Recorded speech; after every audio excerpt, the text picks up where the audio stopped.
Howdy folks, I got a kit review on a Revell's 1/35 scale level 4 Leopard 1A1.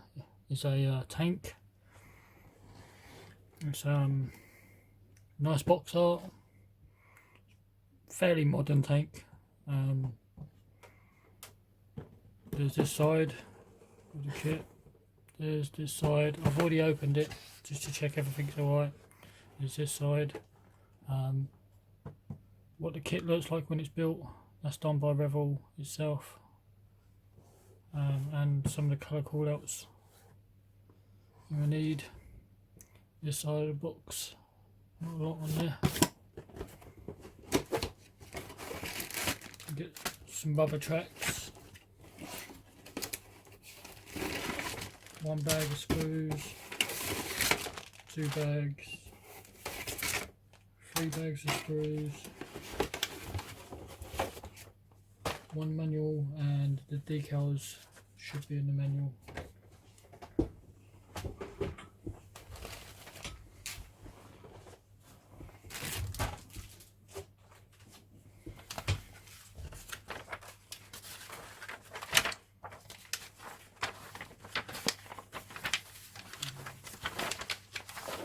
Yep.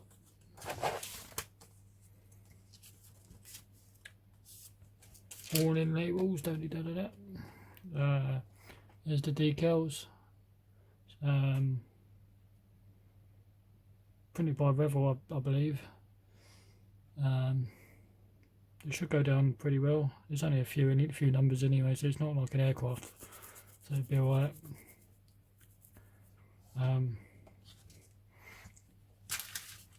You got the little bit of metal which is need to cut in half, and it's for 2 aerials.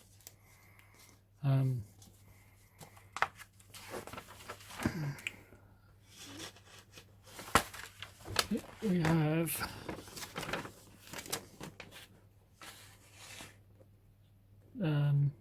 what to do. I like Revell's new instructions actually, they're a bit more colour. Warnings and what steps are, we don't need to know that. Your colours done by Revell, but I'll be using other manufacturers. Your sprue map, everything you should get in your kit. Step 1, putting the hull together. I was asking you to paint the lights and stuff already, but it's a bit late. I think I'd rather do that at the end probably. Line up what looks like suspension arms and stuff, getting the wheels and the running gear, the other more suspension left and right.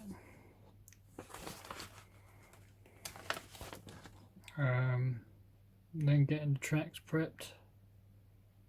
I'll probably leave that until the end, maybe. Putting in a cupola in ready for the hull, putting the hull on, side skirts. What's that, some form of toolbox maybe? I'm not sure what that is.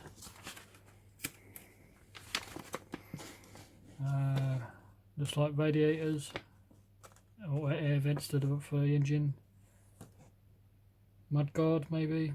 Side skirts again. More toolboxes. Tools. More tools. More tools. This bit down the bottom looks like this bit here looks like hooks for the winch and tow hooks and stuff. Toolboxes, spare tracks. I'm not sure what these are, maybe toolboxes. Tow rope. Yeah, lining up your tow rope goes around side of the tank. Again, spare tracks on the front. Tow hooks. Lining up the turret and getting that prepped. 2 halves. Putting a cupola in.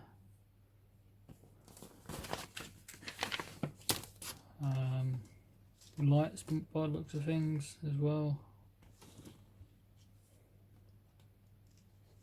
putting the barrel, 2-piece barrel, you have to sand the seam out. Not a fan of that either. Machine gun. Back part of the tank, like the cage bit, I'm not sure what you call that. Smoke pods going on, I'm not sure what these are. I think they're the lids for the tank as well. We have I'm not sure what you call that either on the tank. I'm not familiar with tank stuff. The bit that goes between the barrel and I'm not sure what the front. I'm not sure what you call that. I have no idea. They're one about doing the wiring. That's what was on the front. Machine gun going on. Smoke. Toolboxes. Oh, actually, sorry, to the light. That's a light, not toolbox.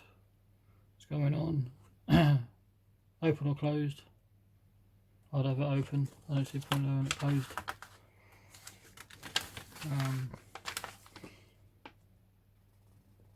Having the turret on so it can be free moving, or you can have it fixed into place with this little bracket thing. Looks like more lights. And then this is colour 2 versions. You got German tank, which is in olive grey colour, and then olive grey colour but different number, which is 232 tank, and then this one is 632 tank, which is German. Or you can have the Leopard from the Royal, I'm not sure what country that is, but you can do this one. It's like a splinter camouflage. Looks alright, but too much work for me. I just want to do something quick and simple.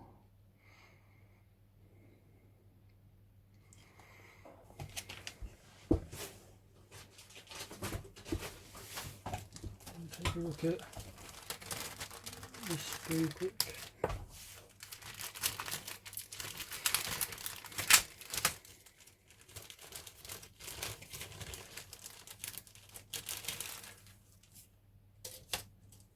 Got one sprue here, some fine detailed pieces, handles. I think they're parts to do the smoke pods. This is the part for the light assembly on the front. There's your barrel and your side skirts. Detail on this is pretty good. It's got this weird texture on it. I presume that's like anti-stick. I'm not sure. So stuff don't just stick to it like they did in World War II.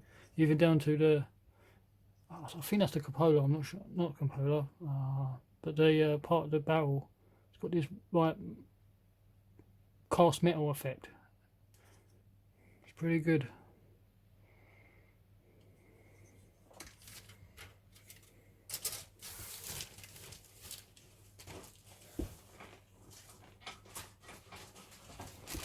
The bag too has got the whole part.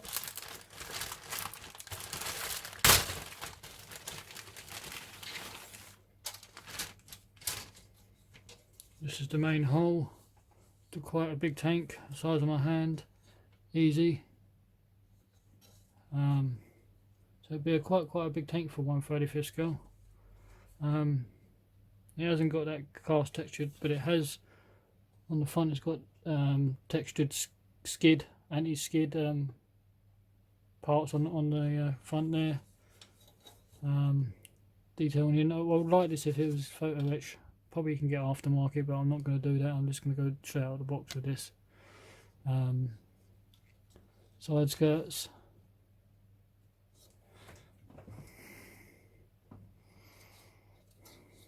The tools.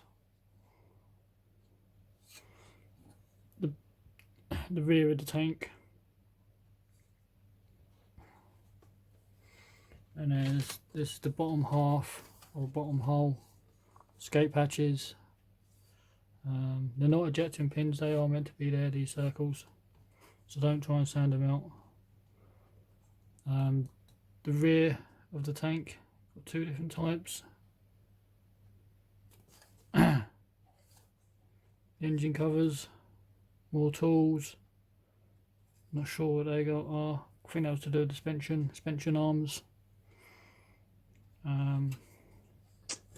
These bits, I can't remember what they were for. The detail's pretty good. Never done a tank by Revell. I've done Tamiya tanks and stuff in the past, but never done a tank by Revell.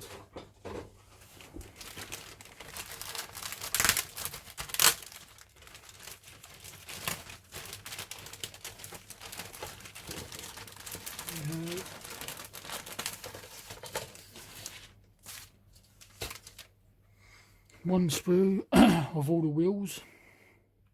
And they've got down to the rivets around the edge of the wheels. They look like bead locks, but they're not. But it's similar. And that's the other side. Detail on these wheels are really, really good, even down to the nuts and bolts.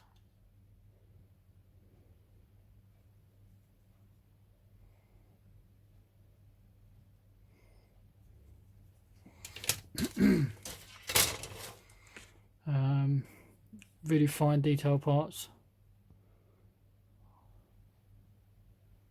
Hooks, tow hooks. Small idler wheels, I believe these are. The drive wheels and drive sprockets. Even there we've got nuts and bolts and highly detailed. I'm actually quite amazed with this detail on this kit, and this is a Revell. I mean, Revell can do some nice kits, and they can do some real shocking ones and all. Some side skirts, I believe. There's that cage that goes on the back of the turret. Be careful doing that, so you don't break it. Smoke pods again, some more parts. There's that bit that goes between the barrel and the front turret here. I'm not sure what you call that. It's like a skirt flexy thing. I don't know what you call that. The hatches, the bottom of the turret and the top of the turret. The top of the turret's got that cast metal texture again. The detail on that is really good. It's all cast as one piece. You've got ejection pins inside, but you're not going to see none of that, so you don't worry about it.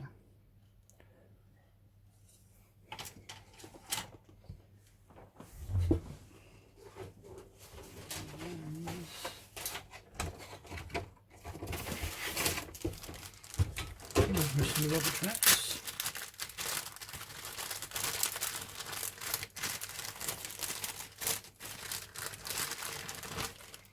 Rubber band tracks. You get two of these, obviously left and right. The detail's okay. I would prefer it if it was link on link tracks or something. But these would be alright.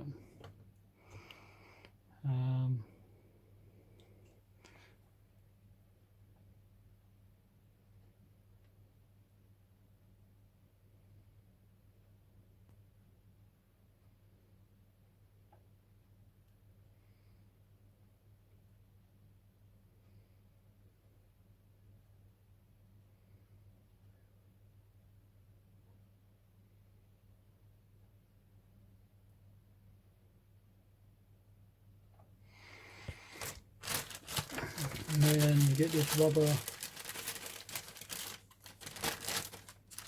This is your tow string or tow rope, but it's actually they've done it as moulded in the rubber. Strangely, I thought they would have done that as an actual real piece of string or something, or done it in the plastic, but they seem to do it in rubber. Be interesting to see how that works. I suppose it'd be alright because it flexes.